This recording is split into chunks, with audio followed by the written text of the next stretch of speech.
Olá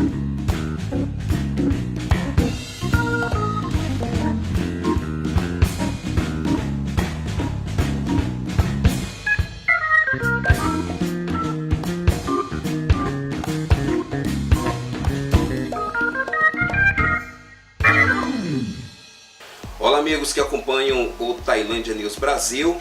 Hoje eu irei conversar, bater um papo com certeza muito agradável com meu amigo Gil Varela, ele que é radialista e apresentador do programa Ponto Final da Rádio Aliança FM. Então, Gil, muito obrigado por aceitar o convite. Tá certo, estamos aqui, vamos fazer um bate-papo legal com o Tassiano. Devido a um convite para a gente fazer aqui algumas falas a respeito do PCdoB, né, que sou o atual presidente, e o que está acontecendo nesse exato momento na Tailândia, também no Brasil.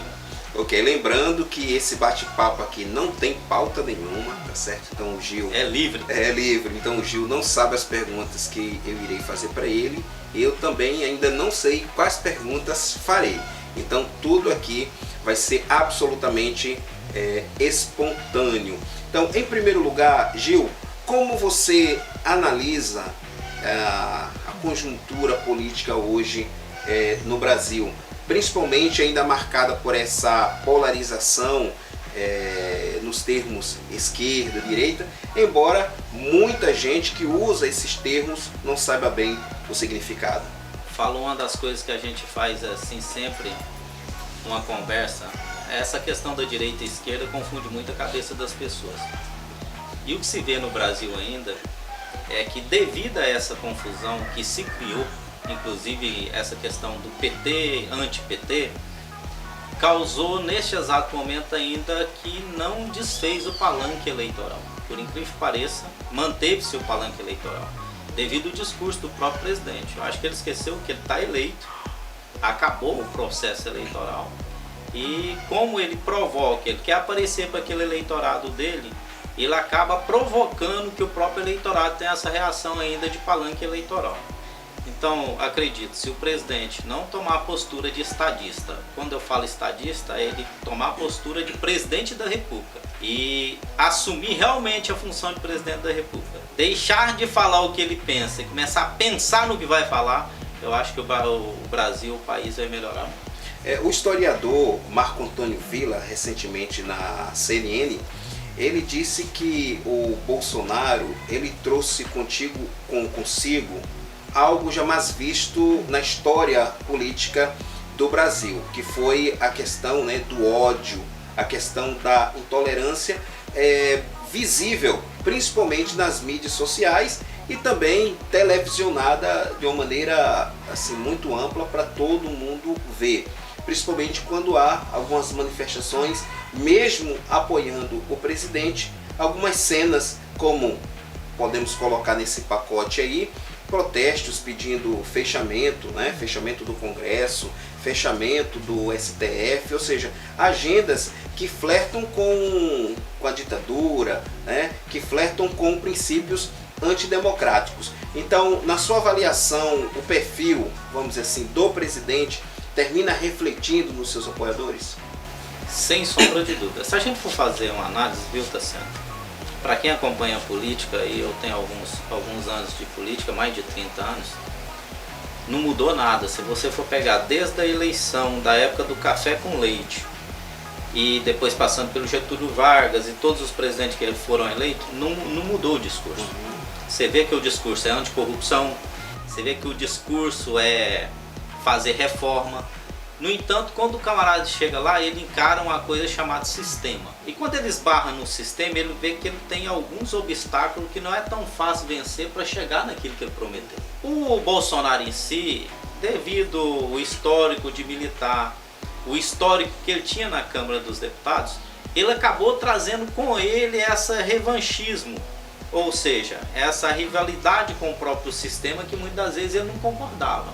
E com tudo isso, ele acabou despertando numa parcela da população brasileira que pensa igual ele, a mesma coisa. Então hoje, se o Bolsonaro falar, eu sou candidato à reeleição, ele vai ter lá o percentual de em torno de 25% a 30% de voto, que são as pessoas que têm o mesmo pensamento que liga a ele.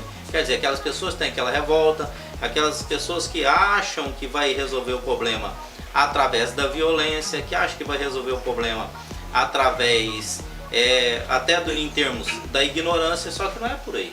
A gente tem que ver que quando se trata de uma questão política a nível Brasil, a coisa é muito maior. Você não tem que pregar aquilo apenas para aquele grupinho que está te seguindo. Hoje, mas você não acha que de certa forma o presidente Bolsonaro ele é mal compreendido, perseguido pela imprensa? Não, eu não vejo isso. Ele persegue a imprensa, isso é fato. E ele acabou, de tanto ele perseguir a imprensa, ele acabou passando para os apoiadores dele essa mesma linha de raciocínio. No entanto, que você pode ver que toda vez que tem um agrupamento de apoiadores dele, alguns vai lá e agridem a imprensa, porque acha que nessa liberdade que ele deu de falar da imprensa da forma que ele faz, eles também podem fazer a mesma coisa. Então não vejo dessa forma. A imprensa não encara o Bolsonaro de forma diferente, ele encara a imprensa de forma diferente e acaba trazendo uma reciprocidade natural. As pessoas até têm medo de perguntar para ele devido ao jeito que ele vai responder. Você pode ver que as respostas dele, muitas das vezes, eu não sei se ele eu até acho que é espontâneo, é tão espontâneo que quando ele vê ele já falou. E ele não pensa no que vai falar, e a partir do momento que ele começar a mudar esse perfil, e acredito que se ele não cair, ele vai ter que começar, porque os militares vão começar a cobrar isso dele, ele pensar no que vai falar, vai ser complicado ele lidar com a imprensa. Gil, pessoas que não têm o conhecimento da história política do Brasil, que não conhecem a história do Brasil, termina achando que o populismo só está presente em políticos de esquerda. Então, por exemplo, o Lula é tido como um populista e o Lula é de esquerda. Mas Getúlio Vargas, por exemplo, era de direita e, incrivelmente ou paradoxalmente, é admirado pelos esquerdistas, de direita, populista. O Bolsonaro se diz de direita, mas muitos o colocam na extrema direita, mas ele é um político populista. Como é que você avalia esse populismo do Jair Bolsonaro? Ele ultrapassa os limites do populismo? Não ultrapassa. Na verdade, ele tenta passar para os seguidores dele, para as pessoas que admiram ele, que ele está ali a qualquer momento. No entanto, que ele, de uma forma até contrariando todas as recomendações do ministro na época, Luiz Henrique Mandetta, onde ele estava suspeito de estar com Covid-19, ele ignorou tudo, os médicos ignorou todo mundo e foi para o meio do povo. Então, se você fala em termos de comparação entre Lula, Getúlio Vargas e o próprio Bolsonaro, quando você cita esse exemplo, a diferença é que o Bolsonaro ainda não conseguiu emplacar políticas públicas que favorecem a maioria. O que ocorreu com Getúlio Vargas, mesmo ele sendo de direita, ele conseguiu emplacar várias políticas públicas. CLT, uma delas, que inclusive foi conquista do PCdoB, tem que falar isso. Tem, entre outros, Petrobras, que foi uma política naquela época, o petróleo é nosso. Então vamos deixar de dar para as empresas de fora e vamos trazer para o Brasil. Conquistou-se a Petrobras. Então ele conseguiu emplacar naquele momento políticas que venham a favorecer a grande maioria. A exemplo do próprio Lula. O próprio Lula fez a mesma coisa, que é o que o Bolsonaro não conseguiu fazer ainda. E eu pensei que agora ele ia conseguir fazer isso através dos militares, que eles enxergaram isso. No entanto, eles de alguma forma deu uma recuada, que seria aquele pró-Brasil, que chegaram a comentar, que seria uma linha de populismo no sentido já povão, que é o que eles iriam fazer, trazendo para dentro do Estado a ausência da iniciativa privada, que tá aí, isso é fato. Quando você pega o Estado, ele está inerte, aí a iniciativa privada está inerte, você tende a bloquear a economia. Quando a iniciativa privada fica inerte de investimento e o Estado atua, você incentiva a economia. Ok. Para os amigos não pensar que nós nos reunimos aqui para falar mal do Bolsonaro, né? Nada disso. Como eu falei, a nossa agenda aqui é livre, a nossa pauta é livre. E agora eu vou fazer umas perguntas aí mais apimentadas no terreno do nosso amigo Gil Varela, que é presidente do PCdoB, é o Partido Comunista do Brasil, o partido mais antigo, né? Se não, é isso mesmo, o partido mais antigo. 98 né? anos. 98 anos. Completou dia 25 de março. Isso mesmo.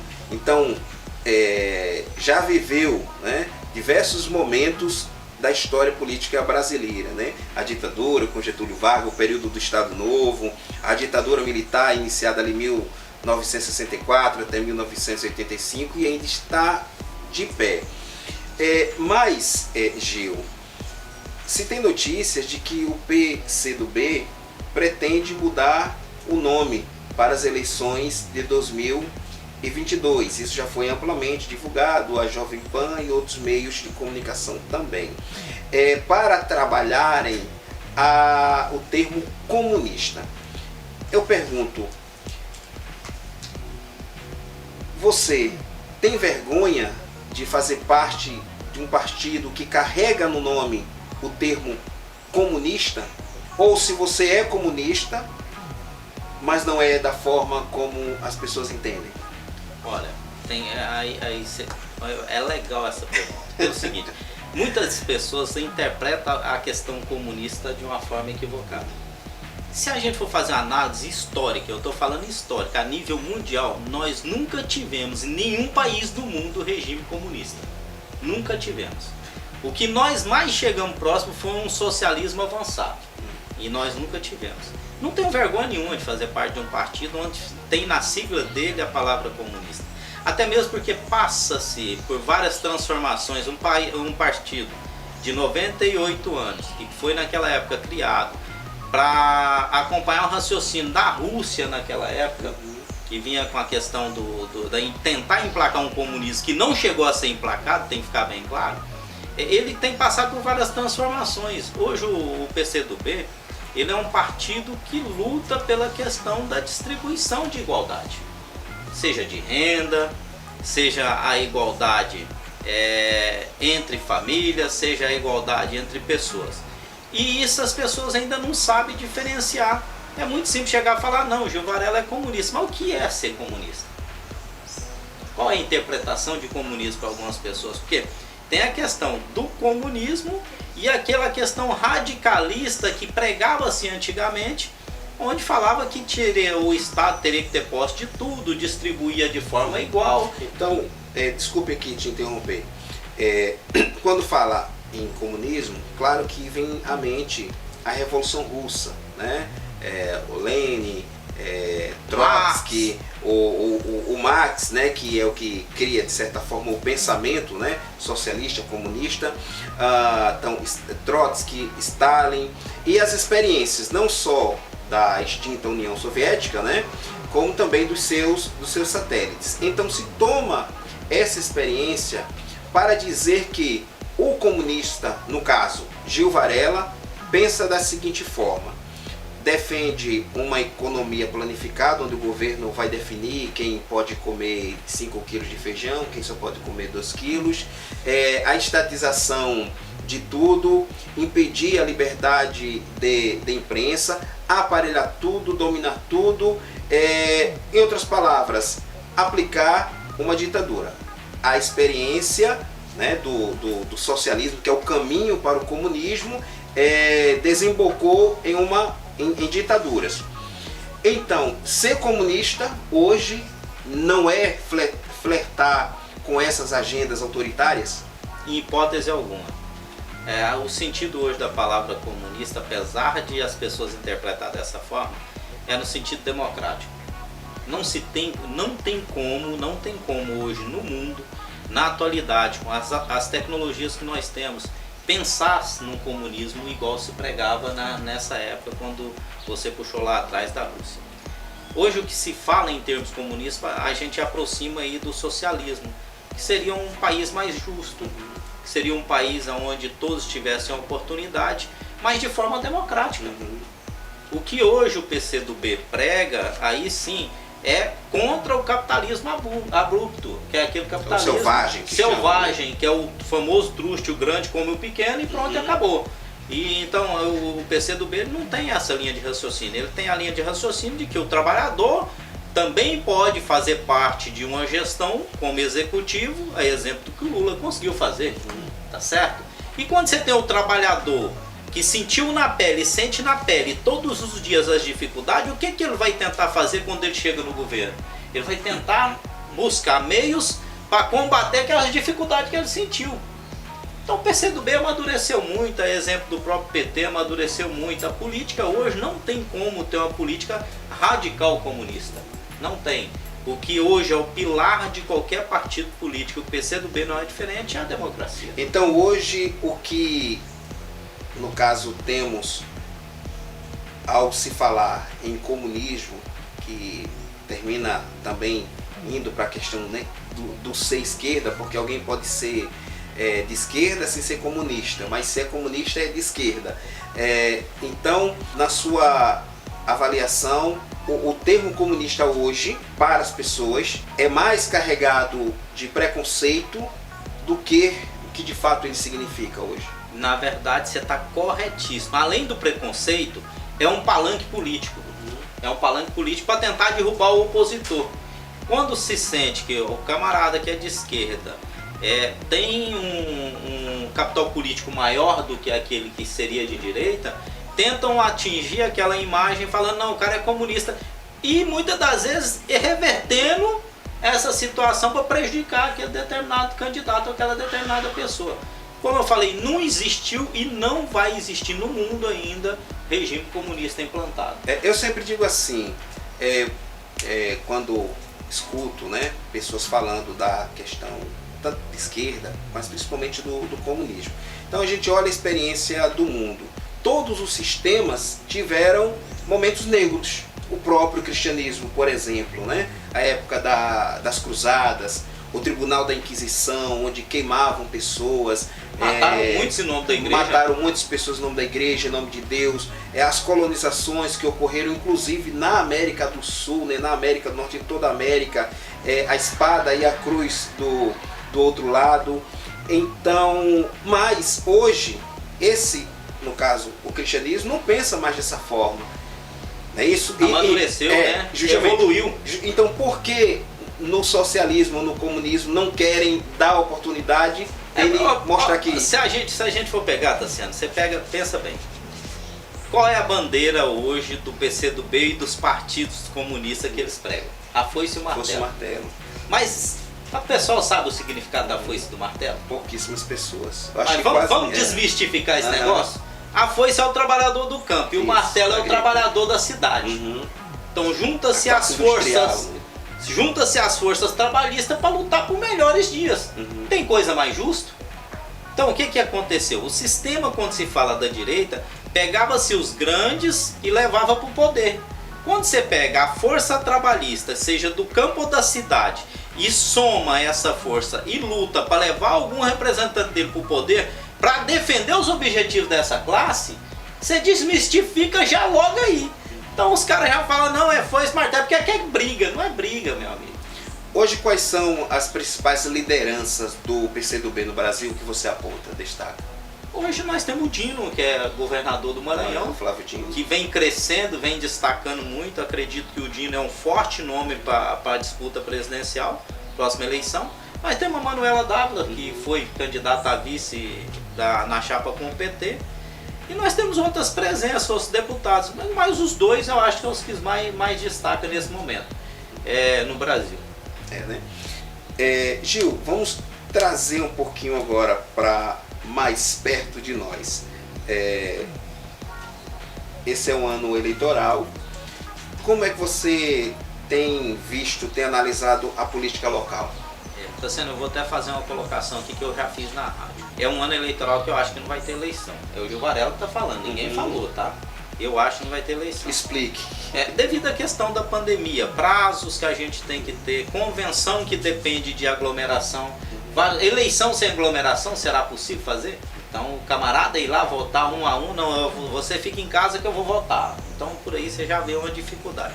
Eu acredito que não aconteça. E acredito também que vão lutar de todas as formas para tentar fazer o processo eleitoral acontecer.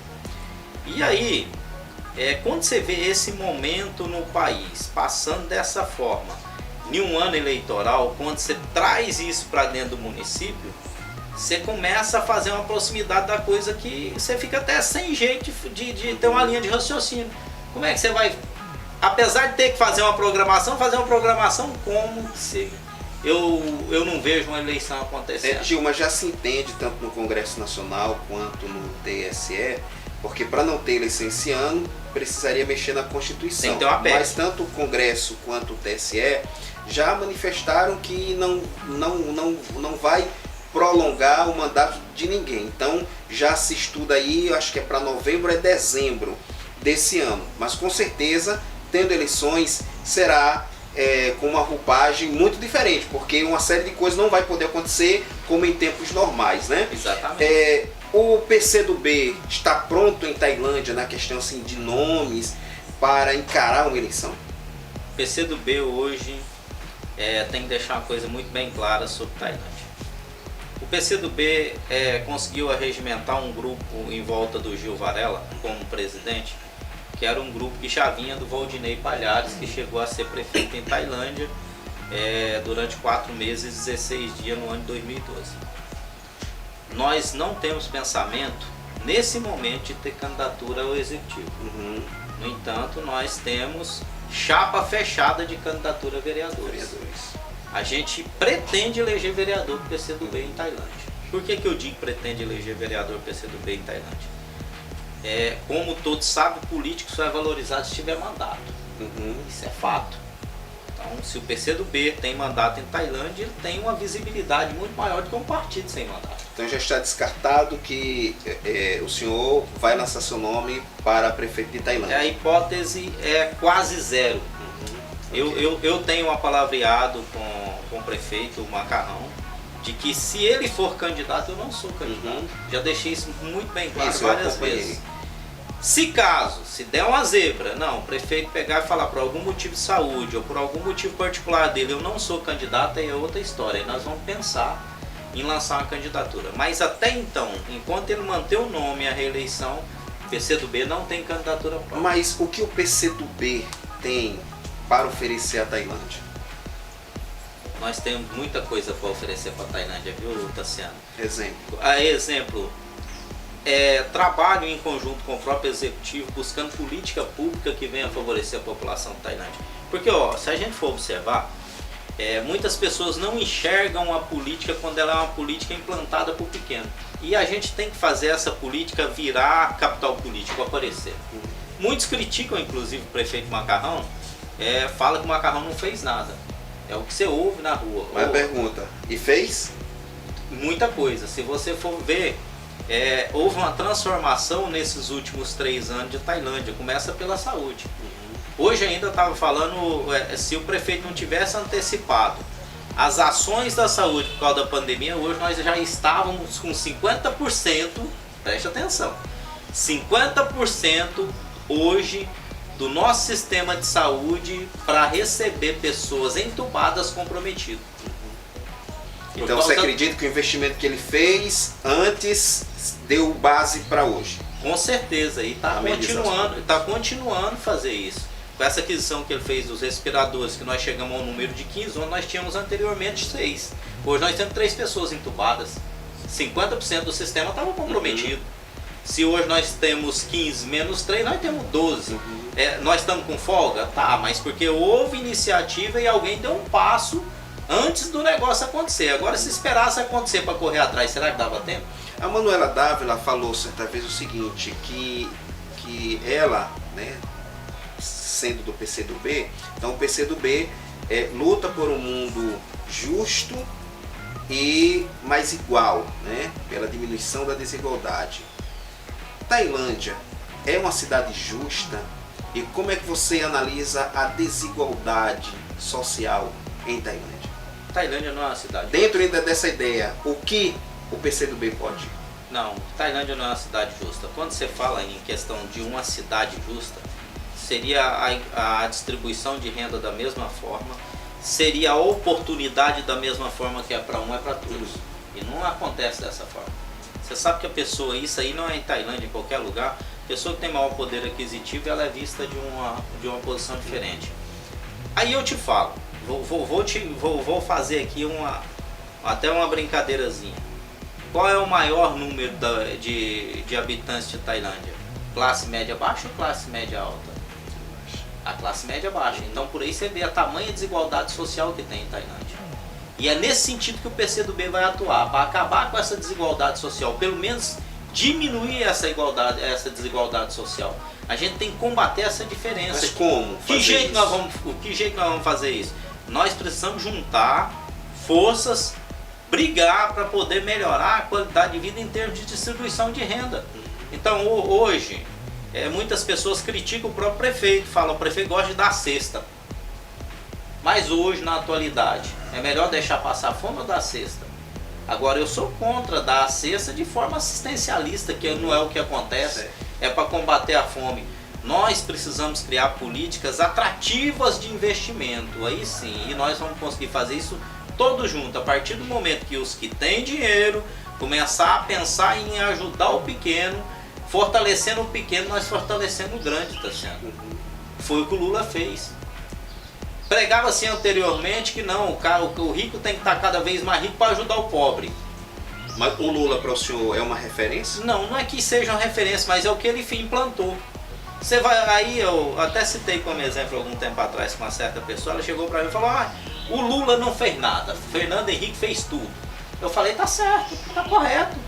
Todos os programas sociais de maior amplitude, Fernando Henrique criou. Vamos lá pelo Luz para Todos, era Luz no Campo.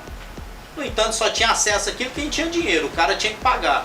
O Lula só transformou em política pública que alcançasse todo mundo. Não, vai ser luz para todos.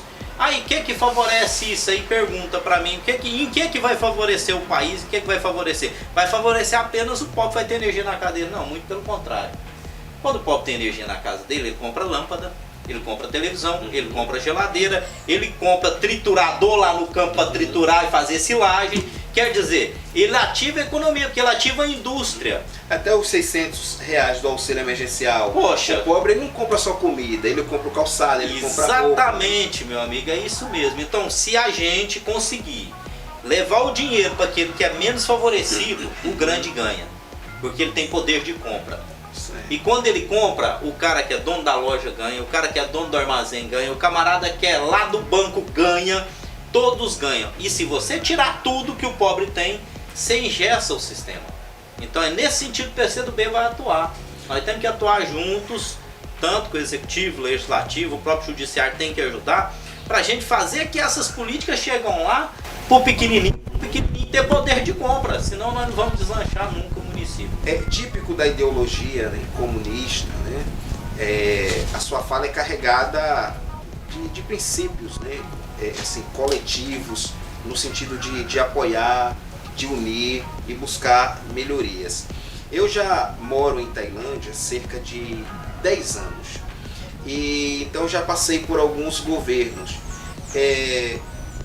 E a gente vê que às vezes o modus operandi é quase os mesmos. Os governos fazem naturalmente ou não pequenos grupos, e esse pequeno grupo, né, de cada governo se mantém ali durante 4 anos, durante 8 anos, que seja. Embora na cidade haja pessoas nas mais diversas áreas, educação, né, saúde, e até mesmo do pensamento, né, da intelectualidade, da cultura, mas que não são de fato chamadas, aproveitadas para contribuir por um pensamento onde venha construir uma Tailândia melhor. Será que a gente não vive, Gil Varela, não sei há quanto tempo, um certo autoritarismo, algo muito exclusivista que termina atrapalhando o progresso do município? Conforme você perguntou, Tassiano, quando você traz essa linha de raciocínio, você está trazendo a questão do profissional técnico. Então você está pegando aquela pessoa que é técnica para colocar no local certo para ver se o negócio desenvolve de forma correta. Mas aí quando você faz esse passo da questão técnica, você esbarra no próprio sistema. Então a gente pega, aí eu vou voltar lá no Bolsonaro, quando você pega o próprio Bolsonaro e traz para o âmbito técnico, você vê que teve várias pessoas apoiando ele para ele ganhar a eleição. E aí no município não é diferente. Quando você traz para o município, é várias pessoas também apoiando aquele determinado candidato para poder alavancar uma eleição. E essas pessoas que acabam trabalhando próximo, cria afinidade, acaba que aquele determinado candidato quer dar oportunidade para aquelas pessoas estar próximo dele. Até pelo vínculo, o laço de convivência, você vai criando um laço de convivência durante o próprio processo eleitoral. De repente é uma pessoa que você conheceu durante a campanha, mas você cria aquela afinidade da pessoa e quer trazer aquela pessoa para perto de ti para poder te ajudar a governar. Que acaba, de certa forma, esbarrando na questão que você falou. Você pega uma pessoa, de repente, que não tem aquela qualidade técnica do que, um exemplo, o Gil Varela poderia ter para desenvolver uma determinada atividade. E isso realmente, se a gente for fazer uma análise, não só na questão do município, eu não vou colocar a Tailândia, mas todo o Brasil, em qualquer lugar do mundo, isso acaba criando um certo obstáculo na questão da progressão no crescimento de qualquer município, estado ou país. Então você... mais ou menos um aparelhamento e você é contra isso? Não é questão de ser contra o aparelhamento, ou quer dizer, trazer as pessoas que estão perto de ti para poder governar, não sou contra. Eu acho que você tem que dar oportunidade para as pessoas estar perto.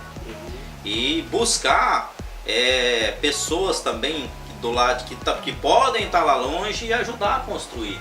Eu acredito na construção unificada de um município. Eu não acredito que qualquer candidato que seja tem que governar só para aqueles que votou nele ou para aqueles que apoiou ele. E pode ser que você consiga casar as duas coisas. Por que não você ter uma pessoa técnica e uma pessoa política em determinado local? Você, por exemplo, pode ter apoiado o Gil Varela, um cara muito bom na área da cultura, é um cara que entende da área da cultura, é um cara técnico, feliz, né? Seria o cara ideal para colocar lá na cultura. Mas pode ser uma pessoa que apoiou, por exemplo, e que não entende de cultura, mas você é um cara bom politicamente, tem uma articulação com toda a comunidade boa, que eu posso pegar, por exemplo, um cara que é técnico, coloco lá e você na parte do assessoramento político, fazendo articulação política. Eu acho que se partisse por esse princípio, que hoje no Brasil é o que tem um ministro, aí depois tem um segundo lá, que trabalha com ele, o secretário de Estado, tem o secretário adjunto, então você cria esse, eu acho que seria a mistura ideal, viu, Tassiano? Para a gente poder, um político e um técnico, para poder alavancar qualquer passo. Em 2018, as eleições foram marcadas por certa descrença na classe política. Estamos em 2020, o Brasil, assim como o mundo, passando por esse período de pandemia. Tratando-se do Brasil, 2020, em 2002, eleições novamente, para presidente, mas esse ano temos as eleições para vereador e prefeito. Sim. Esse período de pandemia, Gil, será que não está servindo mais uma vez para aumentar a descrença da população na classe política, pois é inacreditável a gente ver políticos que estão se aproveitando da pandemia para desviar o dinheiro público? Isso não aumenta a descrença da população para as eleições que já estão logo aí? Tenho certeza que sim. Mas se você for pegar a mesma coisa, se você puxar historicamente no mundo, não mudou nada. A gente tem que ver isso também.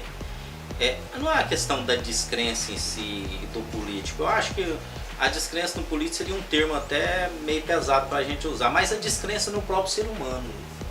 Vamos pensar como ser humano, como é que o camarada consegue dormir sabendo que tem uma pessoa que precisa de um respirador e ele me traz um bocado de respirador lá da China que não funciona nenhum.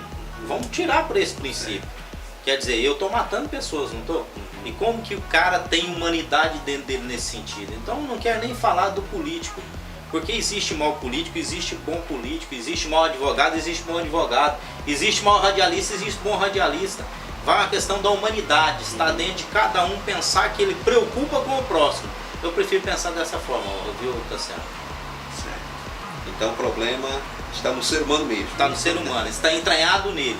Pode ser Brasil, pode ser chinês, pode ser americano. Se você for pensar bem, esse momento de pandemia tem muita gente querendo se dar bem em cima da morte, querendo se dar bem em cima da desgraça do próximo. Será que isso é o correto? E já se espera aí que após a pandemia, uma série de homens públicos, o próximo endereço deles será o da cadeia, né? Com certeza, e tem que prender, viu, parceiro? E agora eu vou falar aqui como cidadão. O camarada desviou dinheiro público, para mim é imperdoável.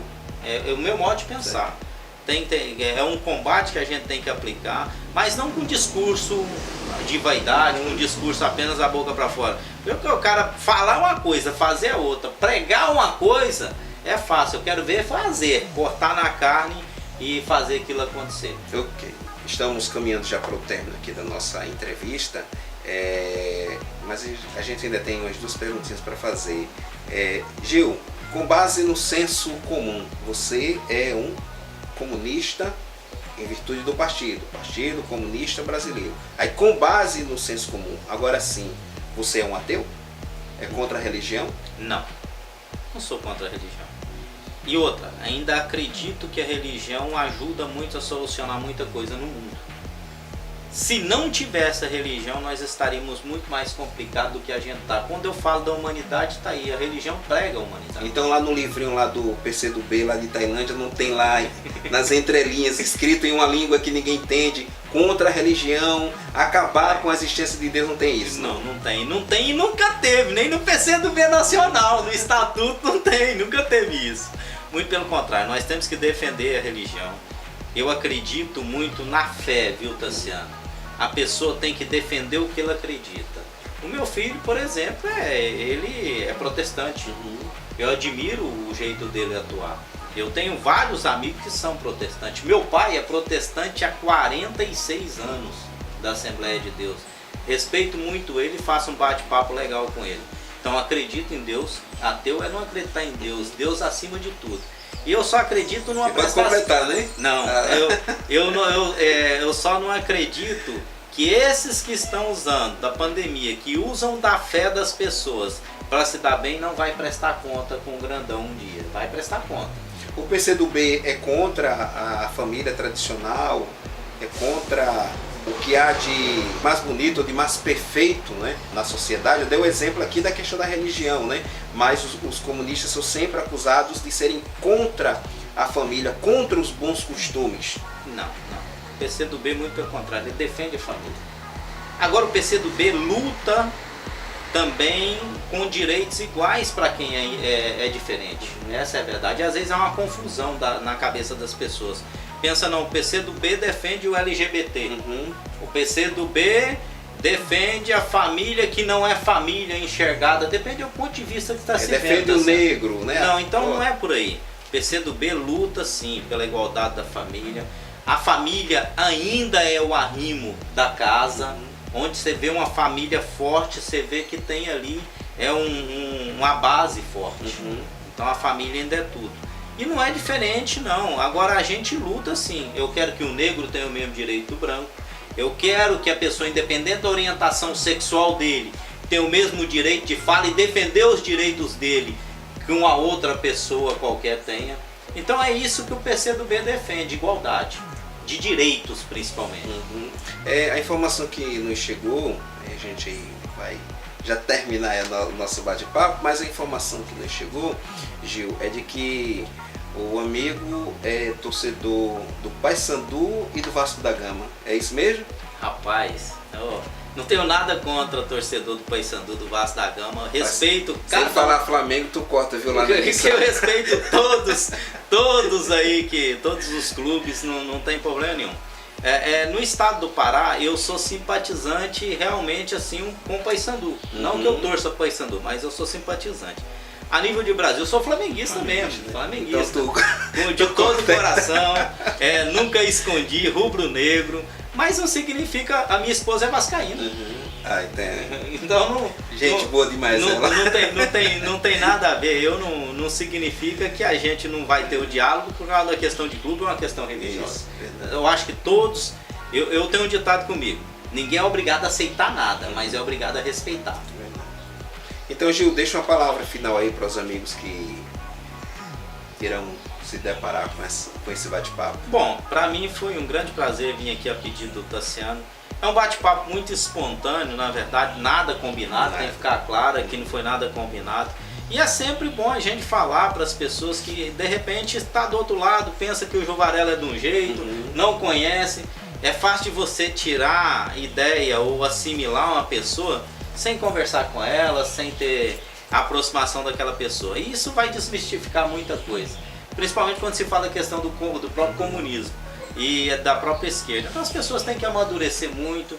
Eu sei que você é um cara de uma boa literatura, você é uma pessoa que lê muito, que lida muito, você é fácil de fazer essa separação. Mas tem muitas pessoas que acabam não tendo a oportunidade pela correria que é a vida da gente no dia a dia e não levam muito a sério essa questão. Então aqui foi um grande prazer vir aqui, Tassiano, fazer esse bate-papo com você, com os seus seguidores, com as pessoas que te acompanham. Para mim é um prazer ter vindo aqui. Ok, então muito obrigado, Gil, pelo bate-papo. É isso.